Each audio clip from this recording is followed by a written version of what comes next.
DJ আমার কোটটা নিয়ে। কি বললি? তুই ওকে কোটটা দিয়ে দিলি? ওটা শুধু কোট ছিল না, আমার 900 কোটি টাকার টিকিট ছিল। গাধা কোথাকার! চেঁচাচ্ছ কেন? আমি মাকে বলে দেবো কিন্তু। মাকে আমার নামে নালিশ করবি? হ্যাঁ হ্যাঁ, হ্যাঁ, চল কর। ও পাগল ছিল, তোর মতন গাধাকে আমার ঘাড়ে ঝুলিয়ে দিয়ে গেল। আমাকে যা বলার বলো, কিন্তু আমার মাকে কিছু বলবে না। আচ্ছা আচ্ছা আচ্ছা, ঠিক আছে, ভুলে গেছে। আমি ক্ষমা চেয়ে নেবো, ক্ষমা চেয়ে নিচ্ছি। এই পুলিশ ইন্সপেক্টর, এই আমাদের নিজের থেকে টাকা এনে দেবে। একে বাঁচানোর জন্য ল্যাজ গুটিয়ে চলে আসবে ও। ফোন কর, ফোন কর, তাড়াতাড়ি ফোন করে ডাক ওকে এখানে।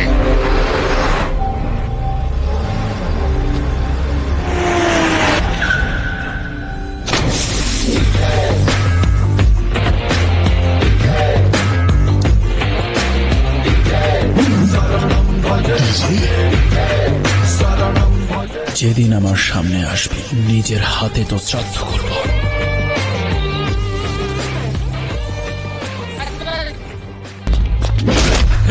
আরে কি করছো? মার ওকে।